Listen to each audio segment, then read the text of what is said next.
All right, let's kick things off again. We didn't do it this morning, but we didn't acknowledge Welcome to Country, so I'm just going to say that I'd like to begin by acknowledging that we're hosting this meeting from the lands of the Turrumagal and Gamaragal people.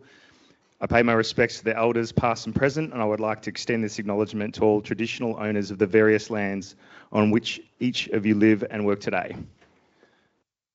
So, this is a bit of an unprepared, untried, untested session here. We just thought, what an opportunity we got. 4 people from National Instruments here with us, Emerson National Instruments, and what a great chance for us all to, we've probably been giving them plenty of feedback throughout the couple of days, and maybe there's a few common themes, maybe there's some further talking points we'd like to explore. This is our chance to do that. I think Eli's going to lead us with a few ideas, and then there'll be a bit of opportunity to provide feedback later in the session. But I'm not going to spoil it. I'm going to just hand it over to Eli. So welcome Eli, Aaron, Shivaprasad, and Harsha from NI. Thank you. Yeah, and thank you all. So thank you again for hosting us and for having us and for being here. So a few things I want to say to kind of preface this. Part of the reason I love coming to events like this, and I've spent a lot of time at user groups or GDevCons over the last several years, is, of course, it's always great to hear about the technologies, to learn about workers or DQMH or any of these new concepts, behavioral trees. But honestly, it's incredibly valuable for NI as an organization to bring back feedback. And so, I can effectively do 50-odd customer visits in one fell swoop. So I've gotten a lot of feedback, and there's been a lot of great discussion in the passing time and over tea and over drinks last night. So I want to make it clear, this is really a valuable chance for me to hear from you.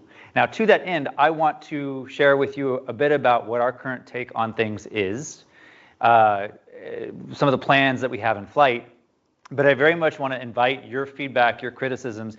And as an example, there's been more than one instance of me talking with somebody out there and saying, what do you need? What do you want in the product? What's challenging? And the initial response is often like, oh, it's great, I love it. But then you keep talking, it's like, oh man, EtherCAT. Gosh, wish EtherCAT was this or that, or what the hell happened to Motion? So that's the stuff I really want. All right, that's the stuff I really want to hear from this discussion, and the more you can help me understand why and the impact. We acknowledge that we need to invest more, and we are investing more, but as you probably empathize with, we don't have infinite resources. So we have to be intelligent about how we use those resources and what we prioritize. And so a forum like this is a great opportunity to get another data point to help figure out what we should be spending our time and energy on. One point on that too is I think our approach to this in philosophy is different than historically it has been. And I'm just realizing like my jet lag is hitting me kind of hard. So like if I say stupid words, now you know why. But whereas previously I think our mentality both from a product and from a marketing and a customer engagement has been like, cool, we got to go do it all ourselves. That doesn't scale. And I think that was one of the challenges of how we operated 5-10 years ago. So as we talk about some of these themes, a lot of the philosophy is now like, let's identify the things that NI needs to do because only NI can do them. But then for the other things where maybe our community has more expertise or more experience or more urgency, let's figure out how we work with you to empower you to be successful, how we work with a third party to bridge that gap, how we hire a consultant to go engage university or end user.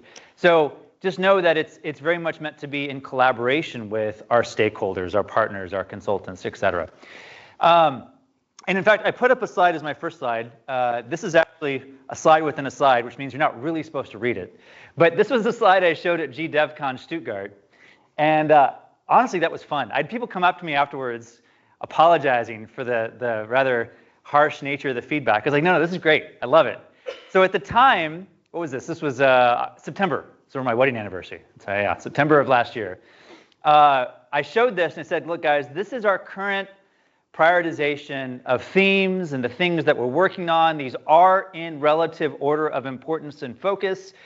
And I'm sharing this with you so you can tell me what you hate, what you like, what's missing, etc. And that prompted, I think it was supposed to be like a 15-minute informal discussion, and we went until the venue kicked us out. It was like an hour and a half or something like that. And it was incredibly valuable. I sent a 17-page document of notes to our leadership team. And that's directly informed a number of changes to what we're spending. So this is no longer accurate. So don't pick it apart. There have been some changes, and we'll talk about those. But again, I just want to make it clear, like we are in a listening mode. We're already in the midst of executing. We've moved a significant number of additional resources over to the product. But that's why I really want to have this session and have this discussion. So some prompts for you to think about. It's not just the product. Our product's a big part of it. We've got some R&D experts here. We've got some support experts here. Some other things to be thinking about. Academia, we've talked a lot about. I'm going to explain more about our open source efforts and what we're doing, but what needs to be open source. Where would you like to spend your time and energy helping move the platform forward? Or know of third-party IP that you want to include or integrate into the product. How can we grow the awareness of LabVIEW and or even perhaps the notion of test and measurement amongst the industry and amongst students? We have a lot of our customers that spend a lot of money with us every year saying, I cannot hire enough, not just LabVIEW programmers, but test engineers. And so there's a huge opportunity there. AI, that's a big thing. There's a lot of investment and plans around AI. And then events. Events is a big focus for us. I mean, events like this are fantastic, as I said yesterday, but we want to do more. I'd love to, I often say GDevCon is really the ultimate user group of user groups. And so the idea is hopefully you take ideas, inspiration, insights from a meeting like this back to your local communities, back to wherever you hearken from and to your local colleagues. So how can we help? Even if it's just buying pizza or marketing the event or providing content on a specific topic. Those are all fair game. So please be thinking about that. I forgot I can use my watch. I got to stop. So I showed this yesterday. And yesterday I kind of gave you a brief tidbit on the first pillar of the strategy. Now I want to start with the third and talk about some of the less product-centric activities, but also the open source, and just tell you what we're doing, again, so that I can invite feedback on where we could better engage or advance these goals. So if we look at community, it's broken down across these 6 pillars. That's how we frame it internally. So there's the open source initiative. Then there's events, user groups, GDevCon like this. There is the publication of our product roadmaps, the creation of technical content and the accessibility to our R&D experts. Then there's what we're doing for academia, training, proficiency, certification. And yeah, I think I got it all. And academic is inclusive of universities as well. So let's go through a few of these. I'm going to start with open source software. And so for this one, who here is aware of the open source initiative and what it is? Okay, a few tepid hands. So last NI Connect of 24, we stood up and explained we were going to make part of LabVIEW open source. Now, who here has ever been to github.com/NI, like the NI open source repo? Okay. Make everybody stand up, the post-lunch crash. No, the reality is there's probably, I think, a couple hundred repos up there already and have been for many years. Some of them are very active. Most of them are not. So this is different, and I want to make that very clear. When I talk about open source in this context, it's actually taking a product that we sell, like a part of LabVIEW or a part of the software platform, and saying the source that we use to make and sell that product is now actually hosted and available on GitHub. And so the implication of that is if we accept contributions, that's actually going back into a shipping version of the future product. And that's not been the case. There's been a lot of custom devices, and the gRPC API and Modbus has been up there on our SE repo for many, many years. But none of those are officially supported nor endorsed, and there's certainly not shipping in a ISO accredited proprietary product from a vendor like NI. So that's the change here. The 2 repos we've open sourced so far are exactly that. That is literally R&D source that will then be pulled back into a future release of the product. So most notably, it's Icon Editor and Actor Framework. Those are the first 2. I'll tell you right now, my goal is that by next NI Connect, we have no less than 10 additional open source repos that are similar nature, right? That is literally R&D's source that we're pulling back into the product. So why are we doing this? Well, Icon Editor was the starting point, both because the source was already out there, people had already done some work, and so we knew that it was low-hanging fruit. It was easy for people to independently run it, test it, add features to it. But Actor Framework was second because it's become such a critical piece of many people's infrastructure. And for others, of course, DQ mates or workers. But for those that use it, right, it's obviously a critical piece of their application. And so if they find a feature, or sorry, find a bug, or they want a feature, up to that point, they were effectively reliant on NI. Now, granted, the source is available. You can see the contents of the VI, but many of our customers require that this IP they use be official supported IP from NI. And so this then gave agency to the Actor Framework Guild to add capabilities, do bug fixes that will get pulled back into the product. And one of the most notable examples of that is when I talked about it at NI Connect in the keynote. There's a performance improvement that was added addressed due to a cyclic dependency in the hierarchy tree that decreased PPL build time pretty significantly. And so that has already been benchmarked by some of our end customers using the open source branch, but it will ship in the Q3 release of 2025. Now, up to this point, a lot of the focus has been on infrastructure because we really want this to scale. So there's several dozen steering committee members involved with both of these. And a lot of their focus has been on the CI and CD tooling. So people can independently run it, they can run the tests, they can see if it works, they can see if it meets our acceptance criteria. Basically, of course, we're not just going to accept any contribution. And we have a team and a person whose job it is to review submissions, to review the issues that people want to work on and give them feedback. Is this something we will accept? And then what are the criteria to actually pull that back into a shipping version of the product? Okay. So when it comes to this, contribution comes in many forms. Of course, I'd love for all of you guys to spend all of your free time helping to build our products for us. But in reality, like even just adding an idea, like filing an issue, finding a bug, testing something out, giving us feedback, all of those are valid and valuable forms of feedback and engagement. Do note, we are actually hoping to add a point system to give recertification credits for collaboration with the open source initiative. So that's kind of in work, we're finalizing that, but it's a point system. And so people who are active and developing can maintain or get their certification renewed just by contributing. Okay, so by the way, this is going to be a presentation rife with QR codes, so get those phones out. Although, don't get on TikTok or anything. But so this one is for the Discord server, which is a great place to have discussions about what you want to see open source next. You'll see there's, I think, probably a good dozen or so candidates that are listed there right now. So think project providers, think gRPC, think getting started window, think Modbus. I don't remember all the rest, but if you scan the QR code, you'll see them. And those are really just the tip of the iceberg. And so this is a form to say, here's why I want to, the robotics toolkit, that's a good one. Skippy IM module. Anyway, it's a form to with other users, collaborate on like, what would we do? What would we want to see? Are you willing to contribute? So that's one of the calls to action here. And I can show you a little bit more detail. This is a little out of date, but it's close enough on some of the libraries that kind of rise to the top of the list right now. So we're looking for predominantly LabVIEW source code things that can stand on their own, where we know there's a level of interest and passion to engage and to help. Anyone care to guess what's by far and away through survey data proving to be the most exciting in terms of the number of people that have said they want to work on it? Any guesses? It's on this list, but it's not the top one. Links. It's not Links, so that's probably top 5. Links is the Raspberry Pi Arduino BeagleBone Black stack. It's gRPC. gRPC is like double the number of contributors of the number 2 idea. It's a really sexy technology everybody wants to use, and right now the gRPC library on GitHub is, there's a big banner that says this is not supported by NI. So the implication is that that would change as a result of making this an official part of the program. So look at this list, reflect on it. What's missing? What would you like to see added?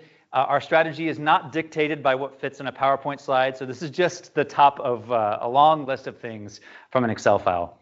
But that's one of the key things I do want to share with you and invite feedback and discussion on. We're going to leave lots of time for discussion and feedback. Any thoughts or questions on this before I move on to the next community pillar? Anything somebody wants to throw out? Yeah, Chris. How are you publicizing pre-existence of all these repos? How am I publicizing pre-existence of all? The existence of it, like, you know, when you Oh. how do you know this is around? I'll repeat the question. Yeah. So how is NI making people aware of these? Yeah. So, okay. You know, for the average LabVIEW user, they're not going to care that it's open source, right? They're going to use the product. They expect it to function. They might come to us with certain asks for capabilities or enhancements. So I think the first thought I have when answering your question is like, who's my audience? Who do I want to make sure are aware of this? It's you guys, right? It's like GDevCon. It's the people that are really active and engaged. It's the certified LabVIEW architects. It's the people that really are passionate about engaging. It's some of our key accounts, of course, too. So, I mean, being here, having this discussion, it's the champions forum. Like the champions are obviously keenly aware of this effort as well. But I don't anticipate that at scale, this will be an effort of thousands and thousands of developers. Right? I'm looking for small teams of people that are really passionate, excited to engage and work with us and collaborate on these pieces of IP. And even like large open source initiatives, like there's typically a core group of folks that are really focused on the dev activities. And then there's kind of a second sphere of influence of people that give feedback and test it. There are interesting ideas like actually using user groups as a form for things like hackathons, even expanding NI Connect or NI Days in future years to have dedicated tracks where people can bang on open source repos or run test activities or run workflow scenarios. So right now it's very deliberately targeted at our more advanced, more passionate users. So again, this audience. And the hope is that for the average user, they are just the recipient of the enhancements and improvements through their use of our standard product. Sorry, Eli. Yeah. One of the things that I say to people when they say, but LabVIEW isn't open source is, well, National Instruments is behind it. It's thoroughly tested and minimize bugs before it comes out. No bugs in our products. No bugs, exactly. So is there any enforcement of that?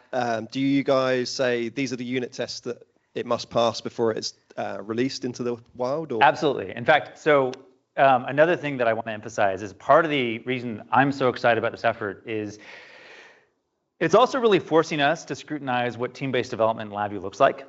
And that's by design, right? Like we know that the graphical nature of LabVIEW makes like diff and merge and all these typical activities somewhat more problematic than we're used to with other languages. So there's been a big focus on building out the automation layers, the CI and CD infrastructure to automate the review of these activities. Now, internally, we have an additional set of tests. Over the time, I would like those to be the same, right, as what people do but we still bear the burden of like, if we ship this, we are ISO accredited, we have our test processes, we have our build processes, like, it doesn't really matter where the contribution comes from. It still has to go through that gauntlet of tests before we ship it out the door. And the people that run that process have to make informed decisions about the risk profile and all the things that happen anyway. So none of that changes. But I think that the goal here is not just that we're making things open source, but we're actually moving the needle on what it's like to collaborate on large-scale LabVIEW projects. So I am part of the organizational committee. So for this thing, we have the organizational committee, and then underneath that, there's steering committees for each one of the repositories. And one of the things that Sergio is the Valderrine at NI. He's the program manager for open source. Yeah, he's the program manager for open source. The reason it's not being publicized to all the user base is because he is ironing out all the kinks and figuring out this type of stuff. One of the things, for example, is at first the idea was that we would just throw things at it, and then R&D would filter out what would go back in.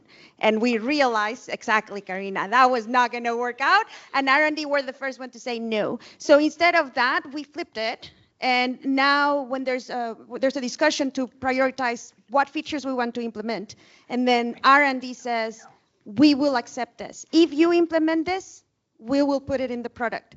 If you implement this other thing, don't even try because we won't put it in the product.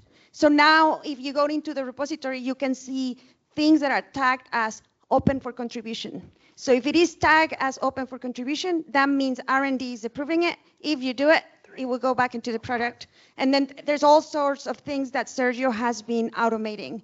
So you don't have to go read, there's a lot of documentation.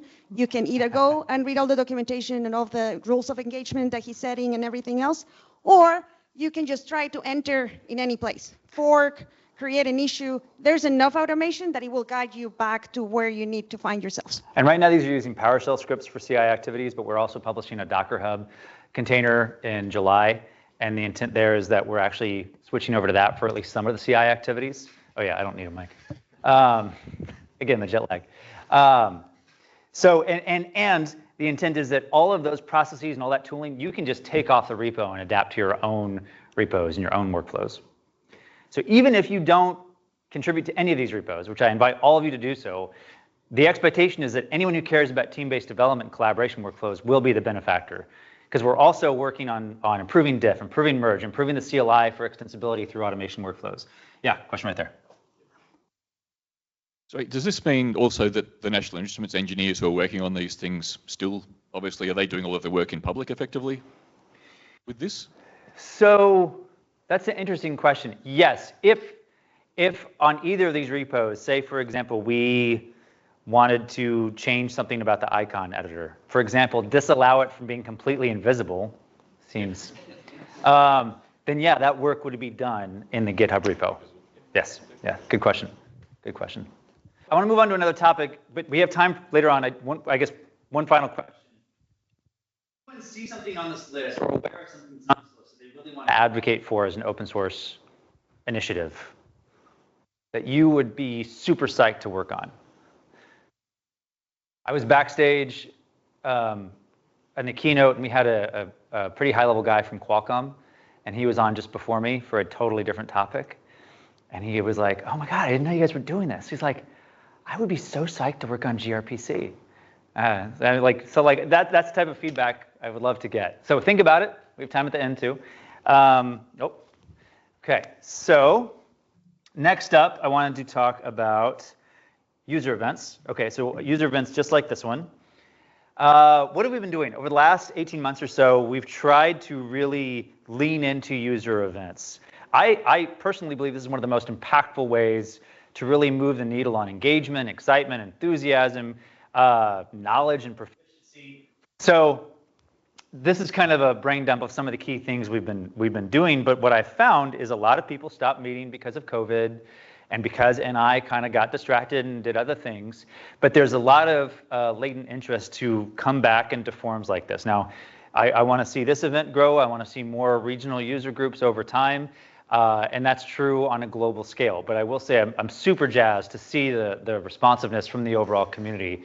And we're on track to we have a goal of 80 different user groups that are meeting quarterly. We're probably looking at closer to 100 right now on a global scale. And I can show you a map here in a sec. But there's a lot of enthusiasm for it.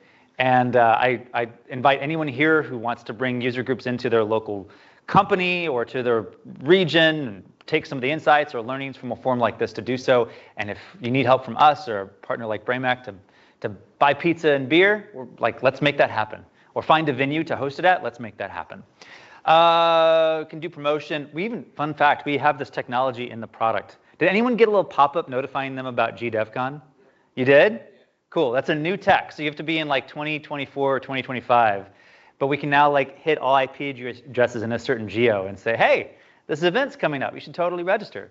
So those are things we can do for your events. If you want to host something in Melbourne and you want us to hit everybody in Melbourne, absolutely. And my team can help facilitate that.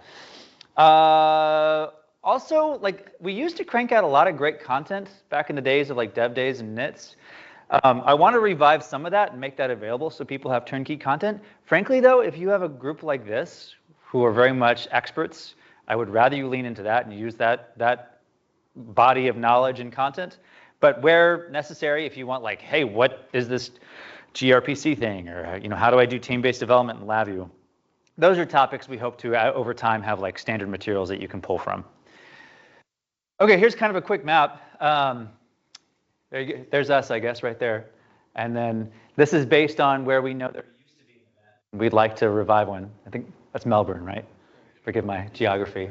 And I guess there used to be one in Auckland as well. So that's on our short list of places we'd love to get events back. I don't suppose there was ever one in Perth, but let's make it happen. Anyway, okay, here's a really cool event too I do want to mention. Anyone here participate in the GLA Summit? It's like a 24-hour overnight LabVIEW marathon on YouTube. So it is, I believe it's free, right? Is it free? Yeah, it's free. So you can literally like just eat, sleep, and drink LabVIEW day in and out live.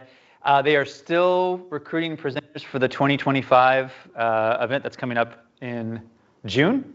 So sign up now. And we are doing a better job of giving recertification points for collaboration in events like this or this, as well as open source. Can I just add to that? Yeah, sure. Quite often, the GLA Summit is quiet when you guys are all going to sleep, and so it's up to us to create a few presentations for our part of the world, sort of from about got to represent midday from Australian Eastern Standard Time onwards is it gets quiet from the Americans. The Europeans are waking up at about 4 or 5, but yeah, in between, it's on us. So yeah, please have a think about what you could talk about. And yeah, many of the sessions shown here would be great candidates for that. Okay, so next up, universities. Okay, this is one I definitely want to hit on. So a lot of you have talked to me about universities. Obviously, we saw the sessions about university engagement. My team and the academic program are very much keen to re-engage with universities. There's multiple aspects. One is there's so much still happening that we're just, at this point, kind of disengaged from. So part of it is knowing who and where it's actively being taught and used in schools, both so we can support those efforts and so we can point the customers that are saying, I really need to hire people, to those schools, to those professors, to those student organizations. So if you take this QR code, again, it's a deck filled with them. It's a quick little survey. I would love it if you just let me know, like, hey, I know this professor at this school.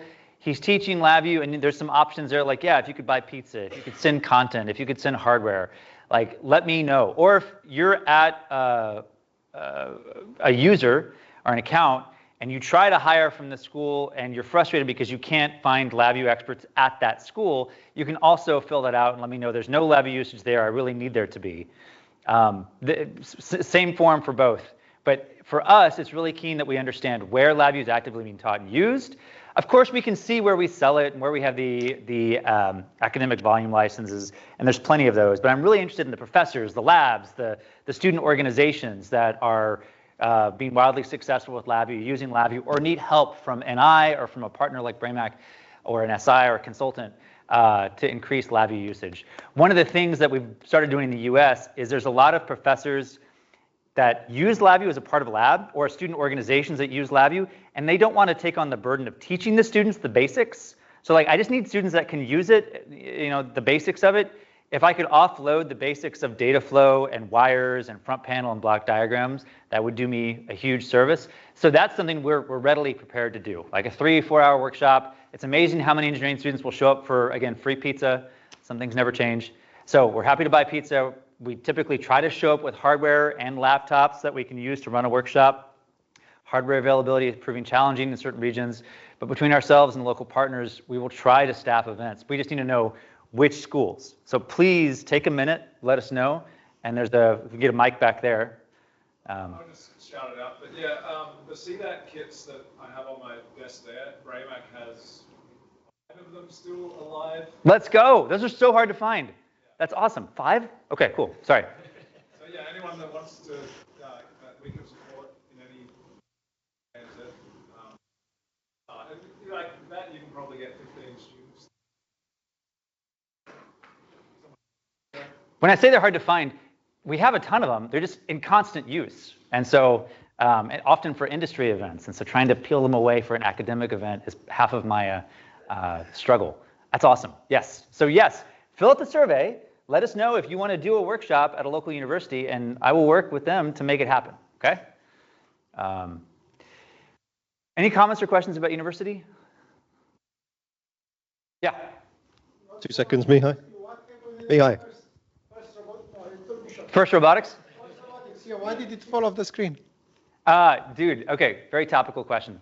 So, first robotics is one of the casualties of our distracted years, but there's a lot of active discussion about FIRST robotics right now. How big is FIRST in this region? Yeah? Yeah, so we still, as of right now, have a lot of teams that are using LabVIEW across, especially the United States that I'm aware of, but increasingly Java is more common. We have a Tiger team right now at NI that's working on that exact question. Can we lean into the FIRST program?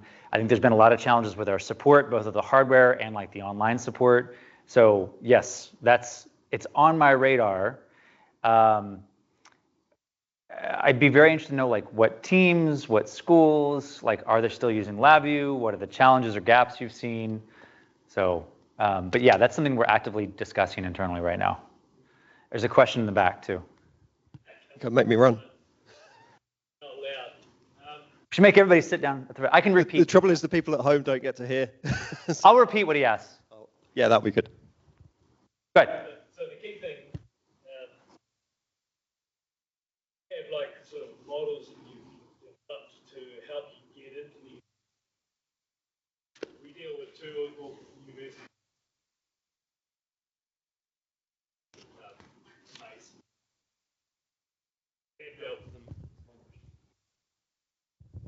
It's still working. Like tools to get into the universities? Yeah, I mean, just in terms of like model, what can you offer them type of thing? Because at the moment, you know, and certainly in New Zealand, the academics are sort of short of cash, so they're not, you know, have a lot of fun to buy equipment or otherwise. Yep.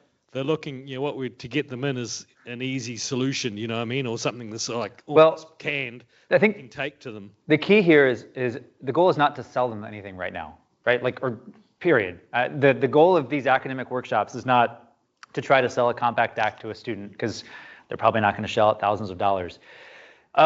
It's very much to showcase, like, look, this is a really valuable skill. There's tons of people that want to hire for this. So by the way, we can also help bring in employers to speak to the job opportunities and the career. We've had great success doing that. And so our role is really to help create awareness among students of not just LabVIEW, but this thing called test and measurement.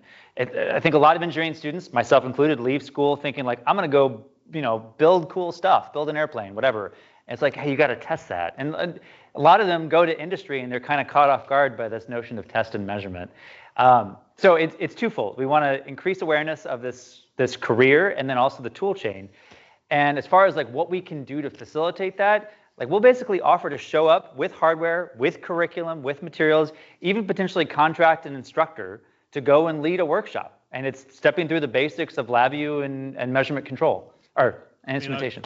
So maybe I didn't phrase that well. It's not about the sell. I'm, you know, consumer of their output, you know, to students, and what our thing in the past has been really to bring pretty much a graduate student in who has no real experience, who may have done a lab where he's acquired something quickly with a USB DAC, and then it quickly goes into Excel and then MATLAB or something else, rather than it's kind of not seen as a proper tool.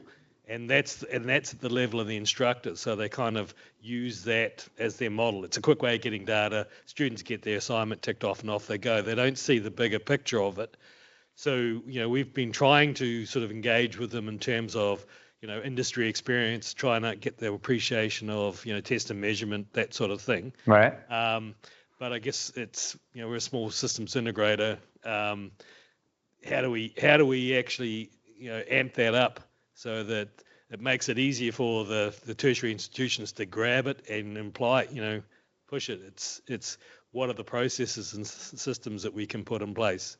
What are the processes and tools we can put in place to engage the university to promote the use of like LabVIEW and train? I mean, I think it was actually, I think the professor from Sydney answered it well. It's like, it is a relationship-based engagement. Yeah. So I think between us, local partners, it's figuring out those contacts. And I think oftentimes we say, look, we'll bring in the hardware, we'll bring in the curriculum, you just help mention it to your students. It's usually very positively received. Yeah. So. Yeah, I mean, our plan is to visit them and actually ask the question is, We use career fairs too. A lot of times that's our foot in the door. We show up, set up a booth, and then let's do a workshop, right? Come get free pizza. I don't mean to over-index on the free pizza, but it's really powerful. It works well with companies. I'm not sure students just. Yeah, some things. Yeah, between students and engineers, it's a constant theme. All right, so.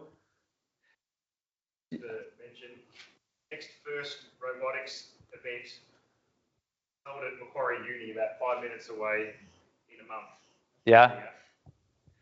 All down under. So I mean, anecdotally, there's a few members of LabVIEW R&D. If you guys know who Greg McCaskill is, anybody know who Greg McCaskill is? Yeah. Like literally one of the LabVIEW 2 members, been with NI 35 years, and he spends a lot of free time outside of work just mentoring first teams. I think he has like 4 or 5 first teams.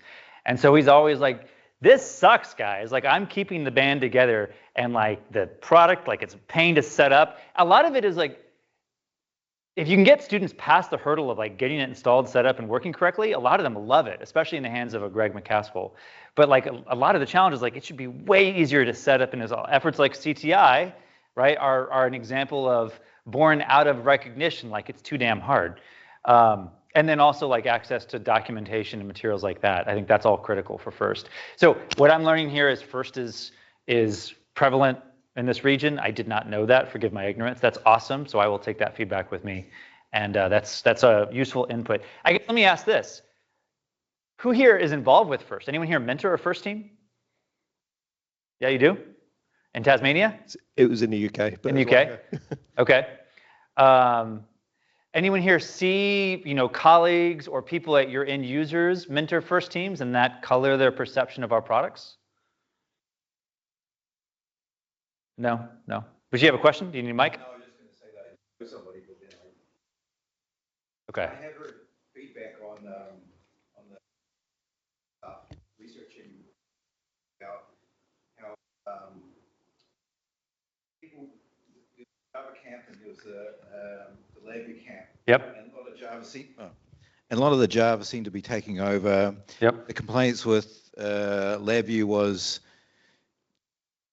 the APIs. If you had a good, if they had the APIs they had, it was all about the control systems. Yep. The LabVIEW ones, if they had the good mentor, had the best API with Java. They already had a good API to do their control. The downsides with the LabVIEW one it was hard slow to deploy, so you couldn't just do a quick change. Yeah, the deployment was a quick change. Yep. That's what I just heard. Just reading those forums. Yep, that echoes what we've heard. So yeah, very aligned. Java is, but I mean Java's. There's a lot of people that like really don't like using Java, but in lieu of like our tools being accessible and readily available, like they're forced to use it. Okay, moving on. Academia. Oh, okay. We've been doing a lot of these workshops. This is at UT Austin. I mean, the feedback has been awesome. We're scaling this up across the globe. I mentioned this to a few people. I want to put this on your radar as well. I think this is so cool. This is a Arduino-based plant from a company headquartered in Austin, former NIR, but really passionate about teaching. And these are just USB-C bus-powered devices. I almost brought them with me. I wish I had.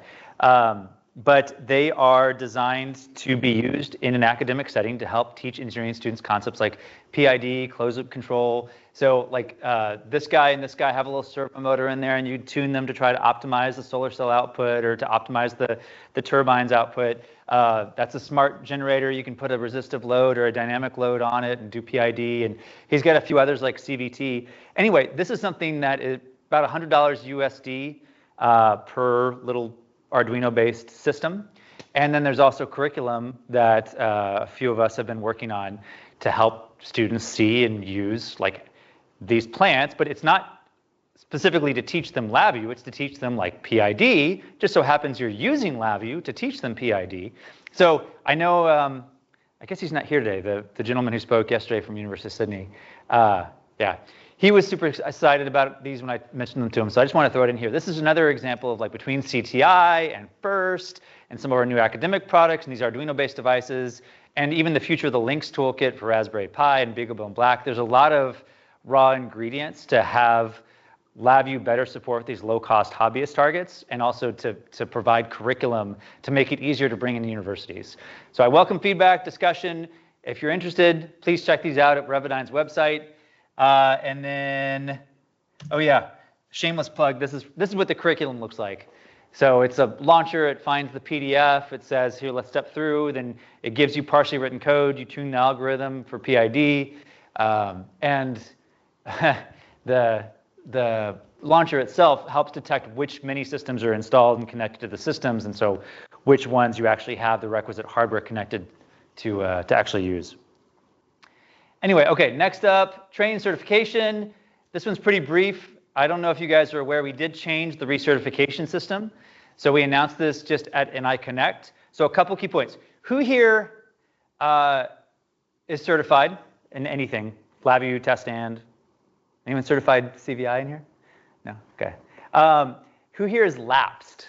Like your certification's expired? Okay, so for this year, and this year only, if your certification has lapsed since 2020, you can now apply to get back to current certified status. This is a limited time offer through the duration of 2025.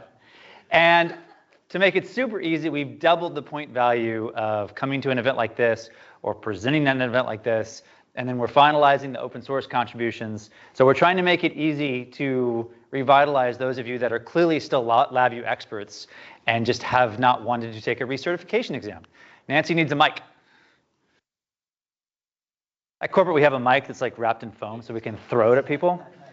When are they doing the exams online? They're changing vendors. Exactly. I'll address that. But Nancy, go ahead. CTI contributor points. Okay. Yeah. Can you add that to your open source ask? I'll add it to my list of asks. I don't think. Yeah. I don't expect an answer as long as you ask it. Yeah. I think you have to define the point value in the system and who decides what a valid contribution is, but open to it. They could reuse what's there for open source contribution. Yep. You asked about, what was it? Online certification. Oh yeah, so for anyone that's done the online certification, that is currently not available because the vendor we were using sucked. So we're shutting that down. See, we do listen. We just need to get better about moving faster.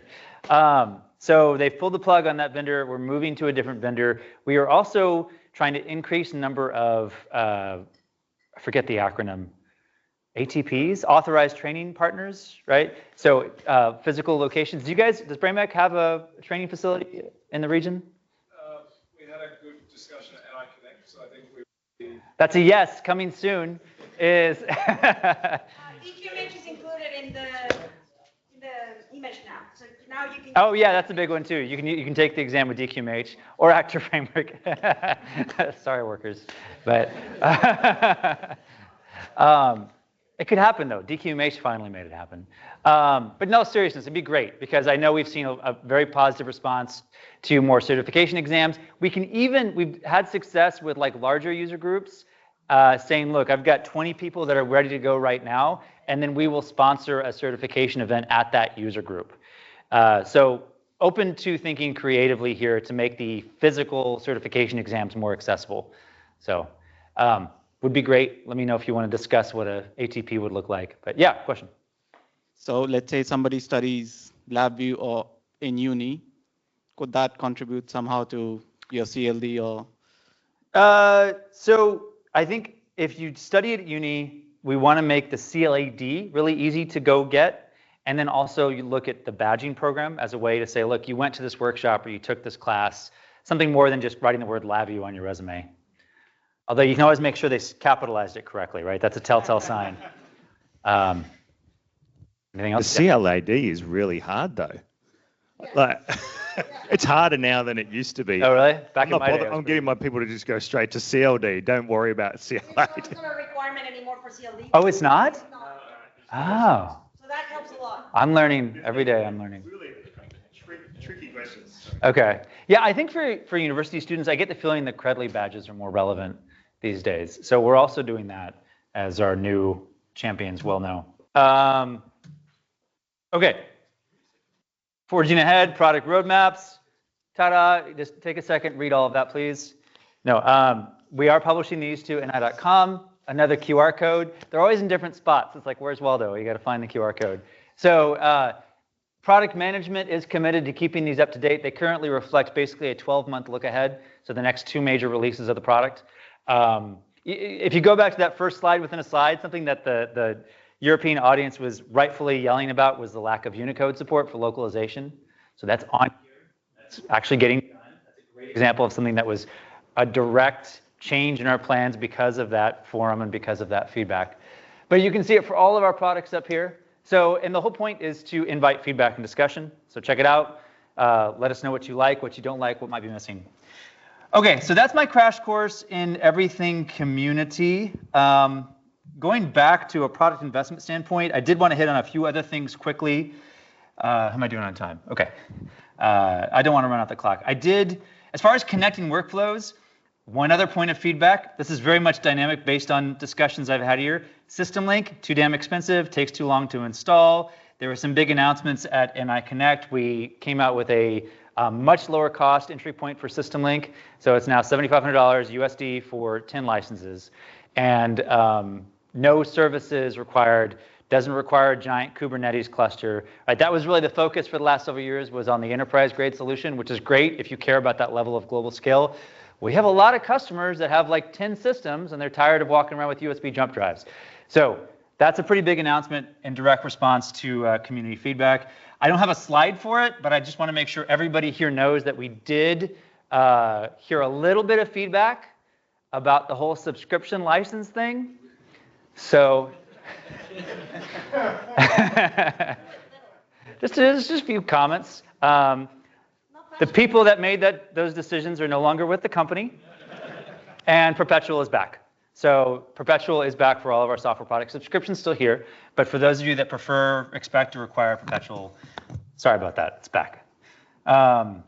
Okay, what else? Okay, so as far as product investments, this is really want to tee up discussion around what's missing, what do you need. I showed this earlier as an example. I don't want to lead the witness too much, so I want you guys to be free to provide your feedback independent of what they told me. Here is kind of the updated version of that slide. Marketing had to make it prettier because they didn't like my text-heavy version. But this is still kind of our multi-year investment themes that are specific to LabVIEW in order. And a few things haven't changed. Security is a huge topic for us. There's some new laws, mainly in Europe, that every software vendor is wrestling with right now. What dependencies and services you use under the hood all have to be published and documented for the sake of cybersecurity. That's a huge undertaking. Collaboration workflows, very much top of the list, driven in part by open source, but also remember that continuum I showed yesterday? A lot of our customers are over here with very large development teams, very heavy processes. They're talking about containerization, CI/CD, so that's a huge focus for us.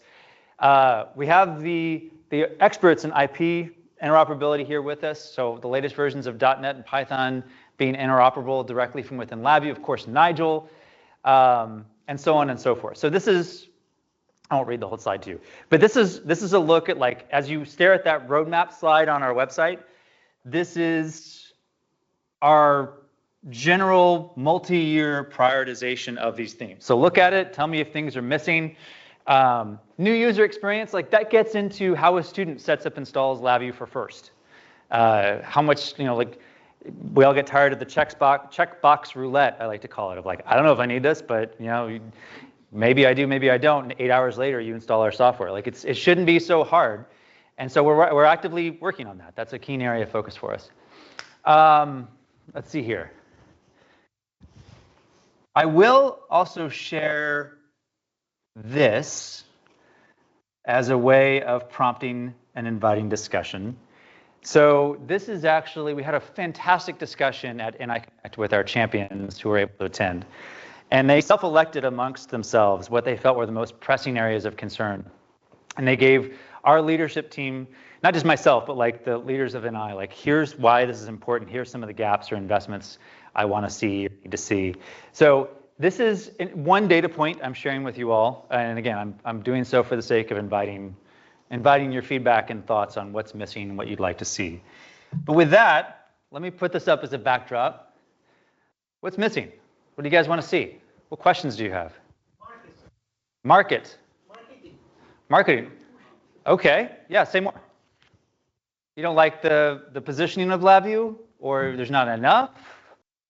You know, I received this invitation from President Ritu Favre to NI Connect. You know, very considerate of her to think of me. Okay. And the message says, unlock the future of test with 90+ immersive sessions, exclamation mark. Dive into Python, Oh, wow. Really? comma, and I love you, comma. So what's the order of priorities? What was that? What did you say? What's the work of what? What's the order of priorities? Yeah, that's kind of messed up. Can you forward me that email? I didn't actually get that invitation. I'm actually dead serious. Can you forward that to me? You know she didn't write it, but you know somebody in marketing is going to hear from me. That's crappy. You have just broken his heart. Sorry. That's honestly, I'm surprised, but I'm not surprised. I see lots of examples of exactly that. And yeah, you know, for the record, I see the hands. There's been a lot of external people been brought into NI over recent years. And I think part of that leads to unfortunate examples like that one. However, you'll be happy to know we've brought back a ton of former NIers in recent years, or actually in recent months. There's been 130 former NIers that have rejoined the company in the last 3 months. I came back to software. I didn't leave the company, but I basically did for the better part of 4 years. So I came back about 13 months ago. Maybe some of these individuals you don't know, but anybody here know Tony Vinto? He's back. So he's, you know, a LabVIEW powerhouse. So yeah, there's still things like that I will chalk up to the external influence, but we're bringing back those of us that bleed blue. Yeah. 2 comments from your discussion. I didn't want to interrupt your flow, but just briefly on the perpetual licenses. Anyone that has old perpetual licenses, like a lot of your system integrators, so you'll have your own customers, you can renew them at on time. They might be still in 2018. You can renew them on time as sort of NI's way of saying come back. When the SSP renewal you're talking about? Yeah. Okay, yeah. For perpetual. So I think that's till the end of June. And then on the training, I believe I'd like to confirm this with you, but I believe Deepak discussed the ATP. And just to clarify as well, because there's system integrators in this room, the way that Braymac plans to do it is to basically be the local NI, and use local partners to be the instructors. So people like Pete, I know Resonate, have expressed interest. Karina's expressed interest. I think you're all probably interested in running courses, and Stephen's done it quite successfully in New Zealand because we have an EA over there. So that's sort of how it would work. I think the big hurdle that I've seen, you could say it's COVID, but I think it was even just the price became extortionate of Core 1 and Core 2. So it was really hard in a smaller region to get the numbers. Now, I believe the price has come down, is what I heard at NI Connect, but keen to hear you confirm that, because, I mean, from our point of view, even as a distributor, which sounds funny, I don't think training should be a revenue-generating activity. I mean, you want to cover your costs, but really that's how you get people onto the platform. So keen to hear about the pricing of training. Yeah, so right now, training and academic have both been run as a revenue source, right? So you get these types of ridiculous outcomes. So that exact discussion is happening internally. There's literally a workshop happening this week that I'm not at, but I trust the people that are there, about our training strategy, because it needs to be focused on proficiency in service of our greater business, not a revenue center into itself. So that was actually one of the topics at the champions discussion. I don't have answers for you right now, but the problem statement is acknowledged. Furthermore, we also acknowledge the way younger generations learn and consume content is just different. So we have to take all of our content and put it into TikTok Reels. No, but seriously though, I mean, we need to evolve the style of the course, the material, the accessibility, and the price. So I don't have answers, but I acknowledge the problem. Yeah. Just to go on what Stuart said, one of the things that we've been running training courses in New Zealand. We've got a CPI, and we do it at our own facility. It's just the flexibility to run these courses, because if we get 4 people in New Zealand, that's a good size for us, you know, and it grows from that, so you run it more frequently. But we were wanting to run courses, and they said you have to have 6. Okay. Well, I can't get 6, so I can't run the course. You know what I mean? And then how many people do you need? And so we've got facilities where they could run it on site, but they need to have 7 people from their organisation. Well, they've probably got 3 people who are doing LabVIEW, right? So the flexibility to run a smaller, adaptive, more regular training program, which is much probably more effective than having a big block bang and assume that you've got a corporate facility somewhere or running in a hotel. We don't do that. That makes sense, and I have a stupid question for you. Who are we to tell you can't run it? Like, we don't let you? Yeah, you say you can't, well, you want to buy the courses, and they say, no, you need 6. And so we just say, tell everybody it's canceled and send them home? Like, yeah, we can't sell it because we can't get the course numbers. You don't get the course material, you don't get the certifications. Wow. Yeah, that's dumb. So it's okay. kind of like, yeah, that's good feedback. That's why I came. So flexibility and so I think, and I can understand where it's come from in the past, where you've had to hire a hotel room and you need so much to cover your. But it's literally at your venue. Yeah, it's quite literally in. So there's no cost to us other than. That's right. We pay you as an instructor. Yeah. Right. Maybe. I don't know how the economics work out. Like, maybe we can't break even on. I don't know, but. I can see where it's come from, but. It's probably a policy driven. Yeah. So we've been inhibited in running training courses because we haven't been able to get enough people by 1 or 2 type of thing. And we've got then organisations which have got enterprise agreements, have training credits, who can't use the training credits because they can't get the courses. So they just evaporate. So, it's like ridiculous. Yes. I apologize. These are great feedback. So part 2. Okay, part 2. Don't forget. This quickly is it just in terms of the training facilities, like for doing the testing and other things, so we can run courses, but integrating, in a sort of a small area, being able to then do the testing and run the testing program, we can do the same thing. So is there sort of going to be a relationship between sort of training facilities and the ability to take certification exams locally? We've just had the experience recently with the online stuff, and I think Janie managed to get through, but our other guy didn't. He missed by a little bit, but can't resit it because... Yeah, it's also just a terrible experience. I think somebody was telling me lost connectivity for a few minutes. Absolutely. Yeah, so that's why we pulled the plug on that vendor. Yeah. And then, the intent is that the ATPs are a form where we can then have a proctored exam as well. Okay. I was just going to suggest that just to pivot a little bit and see if there's any questions for some of the other guys that you've brought, whether it's about TSE or product development or R&D. We've got features, concerns. How about I have a loaded question. Since we're getting close to releasing the new way to design custom devices in Veristand, my pre-release question is, can I use workers? We'll talk offline. Yeah. I don't know why you couldn't, right? That's a good question. I don't have an answer right now. We pass on the workers and they can explore. I mean, this LabVIEW code, right, is a custom device. Right. Yeah. Right. It should probably theoretically be possible, but I think it's let's talk and explore with the R&D team on how to make that possible.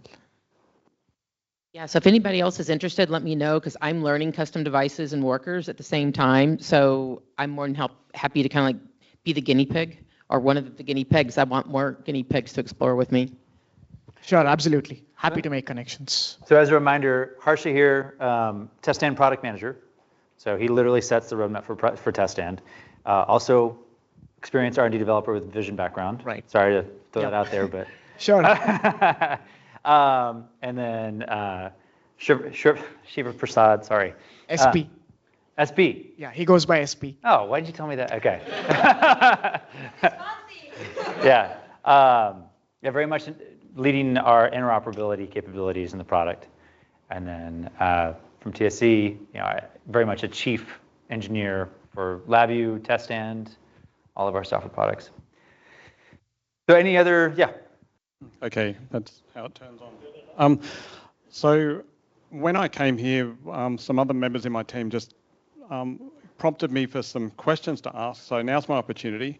You've already answered one of them. Thank you very much. And that is the way that AI is going to play a role going ahead. because part of my team is very big on AI. So, a little closer, please. Just a little closer. yeah, it's directional. There you go. Is that better? A little bit. A little bit? Okay, so maybe I'll... It's good. Oh, Keep going. Okay. So AI. So AI is great. Thank you. From a personal point of view, I want to thank NI for working on getting LabVIEW working on the Raspberry Pi. I've had great success at my work. And yes, we do have NI products as well as Raspberry Pi. So that's been good, and I want to encourage you to continue supporting that platform. My final question, well, my question is relates to interoperability with .NET Core, and that's good. So I'll get to my question. So we've been using data sockets in my company for a really long time. They fell out of favor in Measurement Studio 2019. They're still in LabVIEW right now, which is fantastic. I wanted to help my guys who are .NET programmers. They want to use .NET Core. They've had to write their own wrapper using Measurement Studio 2019. But I said, look, I'll write a wrapper for you. I'll put the data sockets, VIs, in a wrapper for you so you can call them up. LabVIEW cannot do that yet because it doesn't support .NET Core with data sockets. So what's the product timeline for that, if you don't mind? So you're talking about wrapping data socket VIs into a .NET Core assembly and then shipping that up? Like building that into a .NET Core assembly? Is that correct? Yeah. You know, I wear hearing aids and it's difficult for me to understand this. Could someone repeat the question? So you're looking to wrap the data socket. So if I understand correctly, you have the data socket VIs, which are trying to build a .NET Core assembly, which are trying to build into a .NET Core assembly, correct?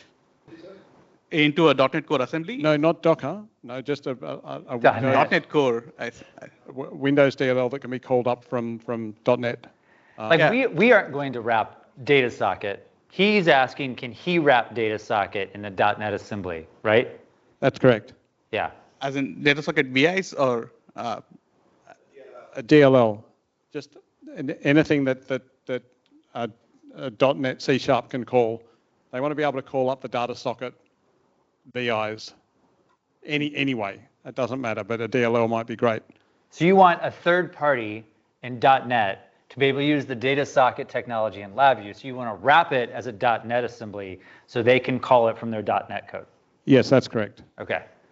Have you tried it? Like, why wouldn't that work? I was told not to try it by NI because it's not going to work. So I didn't, and so we wrapped it in another way using, .NET. I would, because data socket is a older technology, right? Yeah, but .NET Core is not supported under a lot of LabVIEW aspects at the moment. Correct. From what I understand, and I guess data socket is not one of those. So I guess I'm hoping one day it will be supported. Maybe I should just go ahead and try it, but I might get surprised. But anyway, so that's just a heads up for something that we'd appreciate. Yeah. So as of 25 Q1, I think you are able to call into any .NET Core DLLs, right, and be able to use property nodes, methods out of them, be able to construct objects. All of that support is there. So we're currently working on events that will be in the 25 Q3 release, basically being able to raise events in .NET Core, handle them back in LabVIEW, and so on. Yeah. Philosophically, it should work. I think the reticence you got from NI is about more so data socket than necessarily .NET, just in terms of like, should you be using that as a modern communication protocol for a new system architecture? I'm hopeful that's what they were expressing hesitancy about, less so the .NET capability. Yes, they discouraged us from continuing to use it. Yeah. And I said, but you still support it in LabVIEW. Can you support me? So I'm going to use it as long as it's in LabVIEW. So we don't want to have to rewrite a whole nother section of code, and we just want to leave that alone. And we don't want to leave data. I will tell you something that maybe I shouldn't, but is this recording? It is. No, it's fine. It's fine. So remember the security point I mentioned? that's putting a lot of scrutiny on like anything that exposes external control and network communication, inclusive of like low-level services we use, but also the APIs and ports we open for our users. So I do think, as a result, data sockets and the crosshairs of not being compatible with the world of modern cybersecurity. So with that in mind, you know, I don't know how the state of maturity of this application or its lifespan, but that might give you pause just in terms of use of data socket long term. Just be mindful of that. And it's all born out of a need for compliance with security laws. What else? How much does everybody love NI Package Manager? I mean, I can seed some of these if you guys want. Karina raised her hand. And then, yeah. This one? Yeah. Yes. Okay, probably this question should come earlier. So you are aware that NI had office in Australia before COVID, right? Yeah. So Macquarie, right? Yeah. So first of all, this transition to BREMIC was very clunky. And to put it in a context, we are here on site of National Measurement Institute, which is small NIST. Okay, we are end user. So you work with NIST in the US? NMI, which is Australian NIST. Oh, cool. Okay. I've been in NIST many times. Okay. Yeah. So for us, support is extremely important, especially related to hardware. So, and all what you mentioned, engagement with community and all these things, this was happening big time when NI had office here. Yeah. And I'm not sure that this model, although we work with BREMIC, is optimal one for all what you want to mention and specifically in supporting us. So I think, I don't know, yeah, there's economy of the things within that, right? And possibly BREMIC should have some dedicated people in that. And I can give you as a feedback because I'm working long time in this. So during this transition, you lost lots of very, very good people, which I still kind of contact if I have some really serious problem. So lots of really good NI people, NI employees. Many of them now work for companies in this room, right? Yeah. But I'm saying, that's kind of hard to replace. It doesn't happen quickly. So that's, So I hear this feedback all over. And I think the all too easy thing to do would be to blame the partner like BREMIC. I think the reality is when I dig in, a lot of times we don't do a good enough job of supporting the partners, right? We don't give them the paths for communication, for escalation. I'm assuming you're talking about things like technical support, right? Yeah, okay. So it's actually my to-do list to speak with you about your experience escalating to us, because it wouldn't be the first time that I've heard partners get kind of stonewalled or distributors get stonewalled as they try to engage our technical experts. So Aaron and TSC, I think they're really eager to help out. And sometimes the challenge is just getting the right people to talk to each other. And I don't think we've done a good enough job of empowering our partners to do that. I think I find BREMIC is one of many distributors. Many of our distributors employ former NI people who know our products well. But if we don't give them the entry points to NI, there's a limit to what they can do. And so I think that's good feedback. I'm not surprised. I've heard it before. I suspect that there's well-intentioned people on both sides, and we're just not doing a good job enough of connecting the right resources. And I think that's something we can and should fix. Related, how we monitor online help, the community forums and postings, like we've stopped officially monitoring those forums, which is a problem and something we're actively discussing. So I hear your concern. I'd be interested to dig into any specific examples. I invite you to comment too, by the way, if you want to weigh in. Do you want to? I don't have the mic, but yeah, no, it's good feedback to hear. I'm sorry that has happened. You're 100% right that we have lost some. Yeah. But we do still have good stuff. If you haven't met Sher Lentic, he's from NI Philippines. He's our main application engineer, so he's available for support. If you need technical support, he's there. It's probably a bad timing because I think Roosbear was probably looking after NMI and he's just left us, so we're actively recruiting to find a gap in that space. But yeah, I'll give you my business card after this, and if I can help any way supporting you, then let me know. I'm based in Sydney as well, but my focus is more on aerospace defense, which is why you might not have heard of me. But yeah, it's good feedback. How big is the BRAMAC team in general? Do you have any? So we have an FSE in Melbourne, an FSE in Auckland, 2 FSEs in Sydney. We have an AE in Melbourne doing all of ANZ. We have Deepak, the manager, and then we have operations. That's just the test and measurement group. And then BRAMAC itself is a big beast, but it may not be as relevant to you doing Any this. former NIers in your ranks? Almost solely all NIers. It used to be Nico and I that sort of started. Roosbear, former NIer. Dimitri, former NIer. Lawrence, former NIer. Sure, former NI. Yeah, pretty much we're all from NI. Yeah. But there was a massive team in Sydney and Melbourne when NI had direct offices. And so, yes, we've certainly have lost a lot of good people. Yeah. But yeah, we try. Well, I think it's a story we've heard many, many times. A lot of times our distribution partners are a lot of former NIers, field engineers, equally capable of doing the job as well as they did when their email address ended with ni.com. And again, I think it has more to do with our organizational mess over the last few years and disaggregation of support. And so I think we're improving it across the globe. My invite to you is like the more specific examples you can give me, like literally send them to me. And like a lot of times we can see exactly where it got stuck. And 9 times out of 10, the distribution partner did what they were supposed to do and gave it to the person they're supposed to give it to, and you got nothing from NI. So I obviously don't know the specifics, but I've heard it before, and I just want to acknowledge it could just as well be our fault. So give me specific examples, and we'll do our best. That often is the best catalyst for working through some of these problems. I was just going to say, maybe this will be the last one. We're due to go to afternoon tea. I guess we can stay in here and have a brownie. Or I can go out there and you guys can, yeah. But we haven't got nearly as much product feedback as I expected. I might even like NIPM, EtherCAT, Vision. What about Motion? Took plenty of notes on that. Anyone use FPGA? Yeah. Like all of these are things we're actively discussing what the future of those technologies are. So I welcome your concerns and thoughts. But I have a product query. Karina, yeah. 2 actually. My first is around remote browser access to LabVIEW programs. Obviously, there was the NXG Adventure, and there's the GWeb development that's come out of that, and that's cool, but it's a very different programming experience than LabVIEW. It feels quite disconnected to LabVIEW itself. Okay. What are the plans in terms of web development and in terms of app development, which you touched on earlier? When you say app development, you mean like for a phone? Yes.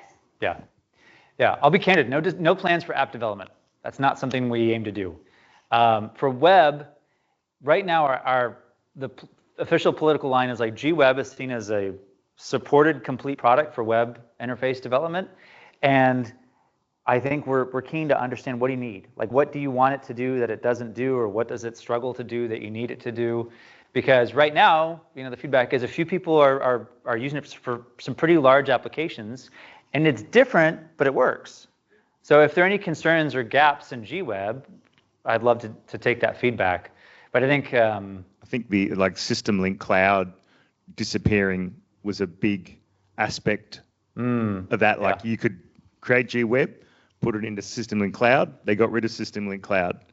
So where do you put GWeb? You can still put it in System Link. You can put it in System Link, and you can actually install like a light version of System Link on a virtual machine or on another machine or just on the local machine and deploy your GWeb apps to there. But System Link Cloud was a really slick, easy way to do it. Yeah. Yeah. Yeah. No, I mean, yes, you do. Our focus right now, at least, continues to be desktop applications. Chris. Yeah, product request. So user interface, 4K monitors and LabVIEW don't really mix, and the block diagram is a problem on its own. Just Zoom. Yeah. Sorry. Go on. So I guess what I'd like to see is a bit more like a little bit of effort in enabling some more front panel capabilities. Okay. Dynamic scaling of controls. We should have some hooks into building controls that can scale. So fonts that can resize as the screen real estate gets larger, that kind of thing. So rather than just, solutions given to us by NI, I think what I'd like to see is hooks that allow us to develop more intelligent controls or flexible controls. Things like dynamic instantiation of front panel objects, things that exist on web that people really, leverage on web, but we sort of need something more native to LabVIEW. Yeah. Because what people love about LabVIEW is that you can build a user interface in 2 minutes. But if you want to make a really functional and dynamic user interface, you spend 2 months on it, and you come across walls, and you need to hack around. Just use panes, right? Yeah, it's true. It's true. It's like there was a graphic put up by the champions in the discussion. It was like the first 90% of the UI is like really, really easy and delightful, and the last 10% is like pulling teeth. It's incredibly difficult to get that professional, resizable. You can do it, but it's harder than it should be. It sounds exactly. I know Christina Rogers she shared some a hidden any key that exposes some extra tools that you can use in the control editor for building dynamically scaling control elements, layers. Yeah, there's the things, MGI tool. There are ingredients there, so I think a little bit of attention in that area. Yeah. Preferably things that the community can run with would be great. Like what? Like what are the extension points you think you need? Is it just like the ability to import SVGs? Look, if you're building a custom Boolean, you can add decals to give you extra layers in there, but you can't attach them to on and off behavior. So if you want a custom decal for the on state and the off state, in addition to what ships with the control, you can't do that. So there's small things that are like brick walls when you're trying to develop flexible, customizable UI elements. Dynamic tag controls always comes up as a... Or padding, optional padding around controls where you can program, I'd like an 8-pixel pad at the top of this control. So you can have auto-arranging of controls that don't just look like they've been mushed together by your kid. Yeah. Yeah, no, that's good. That's exactly, what else?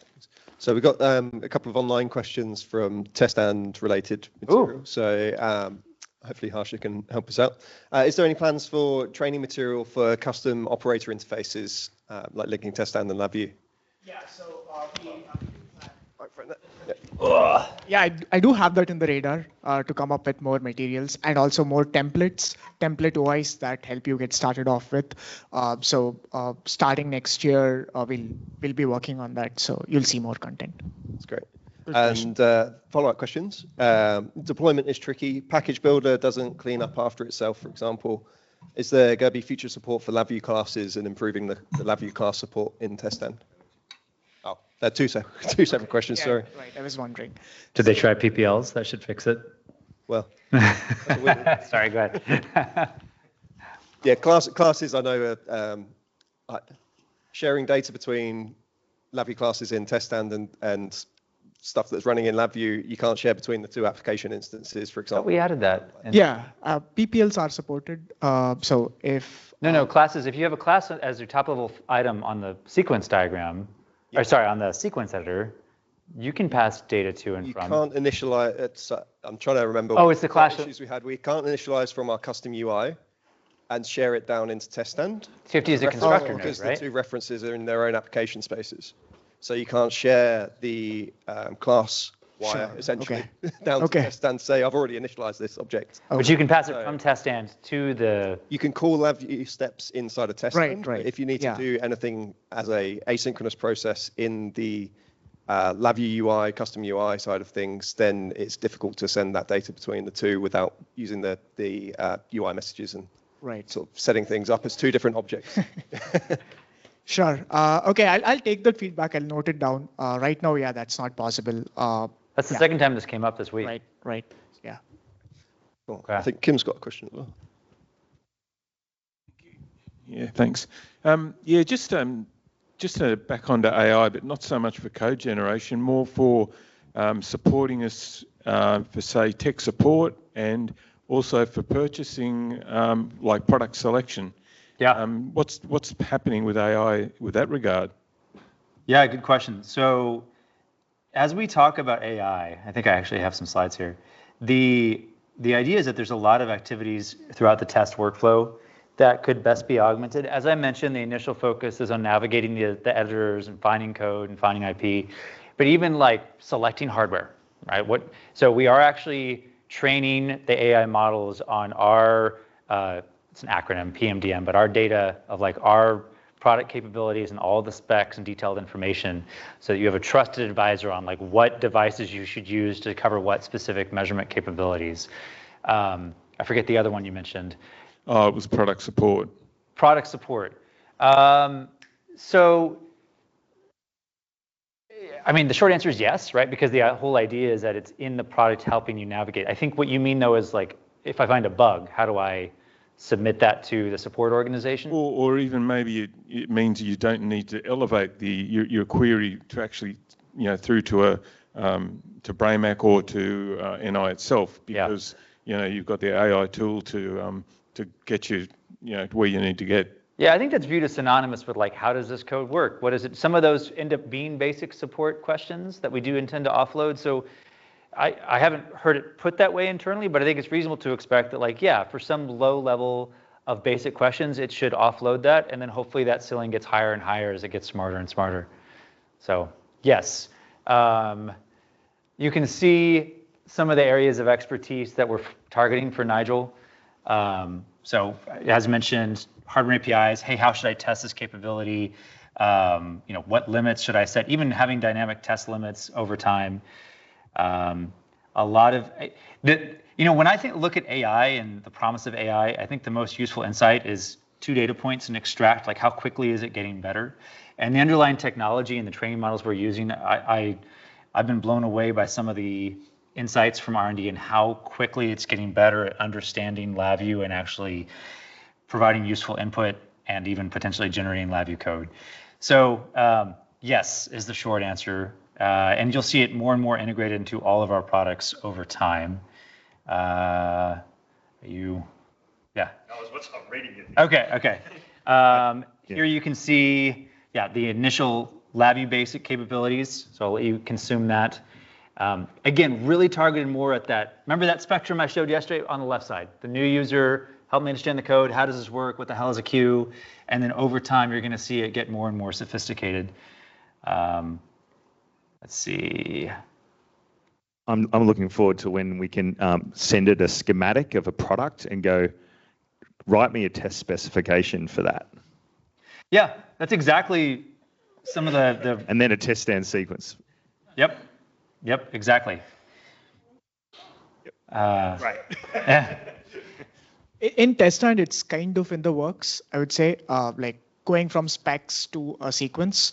Right now, in the July release, you'll see something. It doesn't use AI, but like if you have a spec document, you can import some of that and then automatically create some basic steps like LabVIEW action step, Python steps, and numeric steps, and also automatically create variables in test stand as well with the limit values filled in automatically for you using that tool.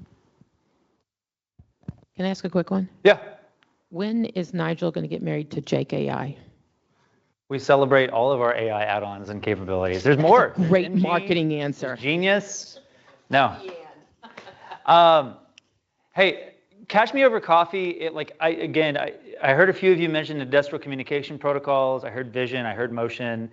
The more specific examples you can give me about any of those, if there are areas of concern, NIPM, PPLs. In all seriousness, PPLs is one where there was a lot of concern about those. We have been actively working on making those more performant from a build process perspective. There's still more work, especially when classes and PPLs, with our powers combined, we can make your lives more difficult. So we're trying to make that a lot better. But yeah, is there a comment there? No. No, I'm just thinking, I think we should go for Yes. coffee. We're 15 minutes behind now. So These are awesome questions, though. We probably have to. I'll hang out here if you guys want to come find me and share any other thoughts. So, come back in 2 minutes. No, I'm joking. Literally, that's when we were meant to be sort of doing it. So let's keep it to 15 minutes. We want to kick off Brett's presentation before 3:40. So quick break now, and we've got one more presentation to go. And thanks, Eli and the NI team. Thanks, y'all.